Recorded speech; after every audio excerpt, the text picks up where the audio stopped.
Hi everyone, I'm Elena Ward, and today I'm going to be talking about citizens' rights to bear arms. Many people have started buying guns recently. Documents show that after the 2008 election, there was a rise in gun sales. Now, with one of my sources, I have an interview with a man named Moss, who is an owner of a firearm shop. And in his interview, he said his sales were up 300%, and ammunition sales have gone up 8 to 10%. Now, people believe this because of the economy, but some people don't agree with the people's rights to bear arms. So today we are going to be talking about why citizens have the right to bear arms. First, we'll start off with citizens having the rights to bear arms. Secondly, we'll talk about citizens' right to protect themselves against criminal attacks. Thirdly, we'll talk about citizens' rights to fight against possible future war events. And lastly, we'll finish up with citizens' rights to protect their property. So first off, citizens have the right to bear arms. On September 1787, our founding fathers gathered and established the Constitution. Now, as written as the Second Amendment, citizens have the right to bear arms. Since 1787, our country has lived by this Constitution, so why should it change now? The Constitution also states our other rights, such as freedom of speech, freedom of religion, and freedom to petition. And along with these rights is the right to bear arms.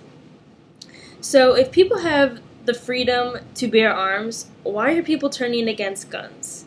The old saying is, when it's a crime to own a gun, only criminals will own them.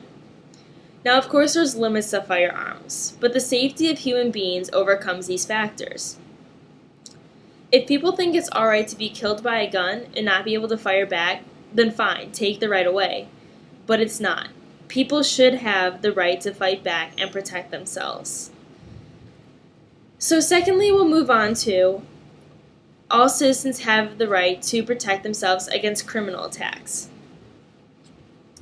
If citizens don't have guns, they won't be able to protect themselves from robberies. Many people are experiencing break-ins, and about 65% of victims suffer injuries.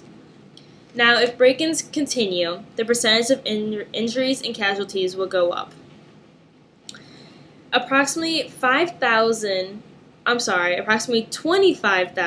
to 50,000 people are threatened each day. 25% of these victims are attacked, 40% of these victims are injured, and 50% of the attacked result in deaths, and 5% survive. Now, if people have the right to bear arms and have the right to protect themselves, then these statistics can change. The percentage of deaths can go down, and their survival rate will increase.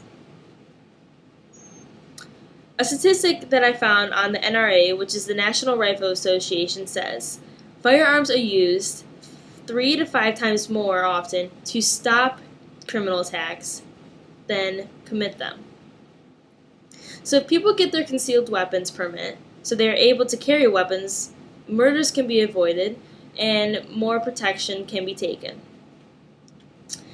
Thirdly, all citizens have the right to fight against possible future war events. Now, there's all this talk about the jihads rioting and more terrorist attacks and nuclear war threats each day. More and more each day that the United States is being put into a position and they don't know what to do.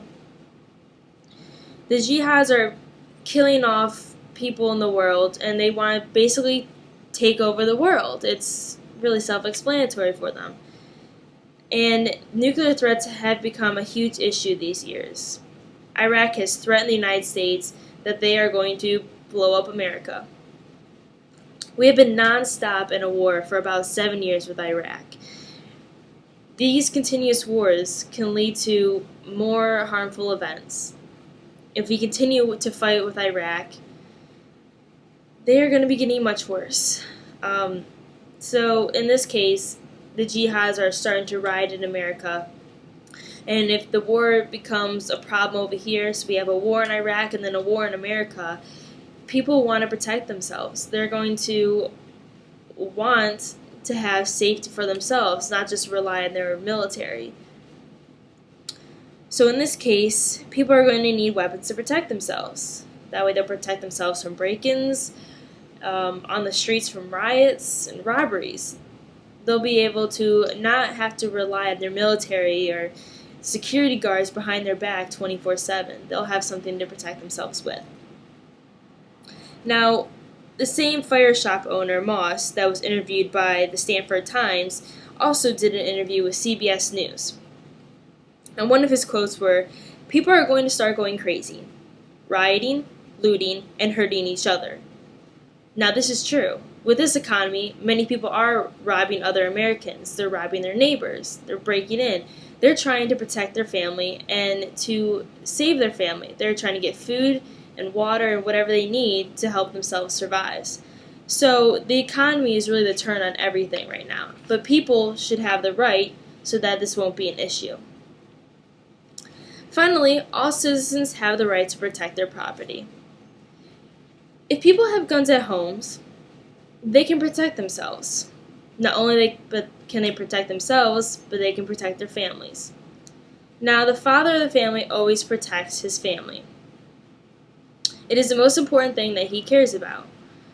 If jihad start invading America, they're going to start attacking people and people's properties. They will do anything they can to take over the world. They are a very religious radical group. Now the radicals will start burning down homes, setting fires to properties, and killing off people. If they don't have anything to stop them, America is going to disappear. This is why having guns is important. People need to fight back and protect their property. Many people speak against citizens owning guns and having the right because many accidents happen at home. And this is true. Many 4-year-olds grab a gun, they think it's a toy, and they accidentally shoot one of their siblings or themselves. These are unintended kills. They're not on purpose. The 4-year-old doesn't know any better. If people were taught more about gun safety and were showed the right way to use them, these accidents can be reduced and more lives can be saved. About 75 children are shot each day in America. Even though a majority of firearm accidents happen at home, people should still be allowed to own them. Now, if people understood the importance and the danger of firearms, they would be more understanding. They would understand, okay, I need to put this away or put the safety on or start teaching my family about gun safety so that they understand how important this is. So in conclusion, people have the right to bear arms. Citizens need to protect themselves and be aware of what can happen.